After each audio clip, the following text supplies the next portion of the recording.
మహాప్రవక్త ముహమ్మద్ సల్లల్లాహు అలైహి వసల్లం వారి జన్మదినాన్ని పురస్కరించుకొని ప్రపంచవ్యాప్తంగా ముస్లింలు జరిపే వేడుకల్లో భాగంగా నెల్లూరు నగరంలో ముస్లింలందరూ అన్ని మతాల వారితో కలిసి మహాప్రవక్త ముహమ్మద్ సల్లల్లాహు అలైహి వసల్లం వారి శుభాకాంక్షలు తెలియపరుస్తూ ఇక్కడ నెల్లూరులో ఉన్నటువంటి మస్జిదే యూసుఫియా సెంటర్ నుండి నగరం మొత్తం ఒక ఆధ్యాత్మిక శాంతి ర్యాలీ నిర్వహించి ఈ దేశం కోసం, ఈ రాష్ట్రం కోసం, ప్రతి ఒక్కరి కోసం ప్రత్యేక ప్రార్థనలు నిర్వహించడం జరిగింది.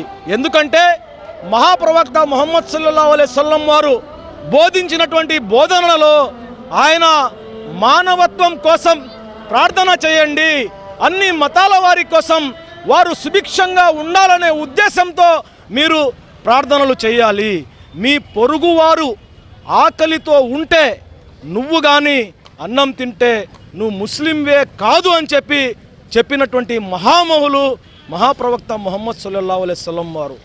ఈ భూమండలంపై దాదాపు 250 కోట్లకు పైగా ఆయనకు ప్రేమించేవారు, ఆయన చెప్పినటువంటి సన్మార్గంలో నడిచేవారు.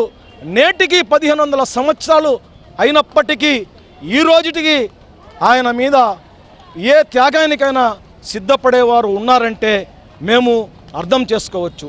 ఇస్లాం అంటే మతం కాదు, ఇస్లాం అంటే మానవ జీవన సంపూర్ణ విధానం అని చెప్పినటువంటి ప్రవక్త మహాప్రవక్త ముహమ్మద్ సల్లల్లాహు అలైహి వసల్లం వారు వితంతువుల పట్ల వివక్ష చూపుతుంటే వితంతువుల్ని కూడా సుమంగళిలుగా మార్చి వాళ్లకు కొత్త జీవితాన్ని ప్రసాదించినటువంటి సంఘ సంస్కర్త మహాప్రవక్త ముహమ్మద్ సల్లల్లాహు అలైహి వసల్లం వారు.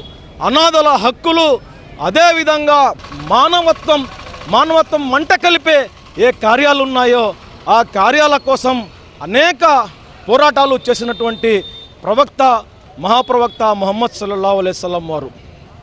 కాబట్టి ఈరోజు ఈ ప్రవక్త వారికి ఒక దేశంలోనే కాకుండా ప్రపంచ దేశాలలో ఆయనను ప్రేమించేవారు, ఆయన చెప్పిన మార్గంలో నడిచేవారు ఉన్నారు. ఈరోజు ఆ మహామహురు, అల్లా ప్రియుడు, మహాప్రవక్త, జగద్గురువు, మహాప్రవక్త, చిట్ట చివరి ప్రవక్త ముహమ్మద్ సల్లల్లాహు అలైహి వసల్లం వారి జన్మదినాన్ని పురస్కరించుకొని నెల్లూరులో వేలాది మందిగా చుట్టుపక్కల ఊర్ల నుంచి, గ్రామాల నుంచి కూడా ఇక్కడికి వచ్చి అందరికీ శుభాకాంక్షలు తెలియజేస్తూ అందరి కోసం ప్రత్యేక ప్రార్థనలు నిర్వహించి అందరూ దేశం సుభిక్షంగా ఉండాలని కోరుకోవడం జరిగింది.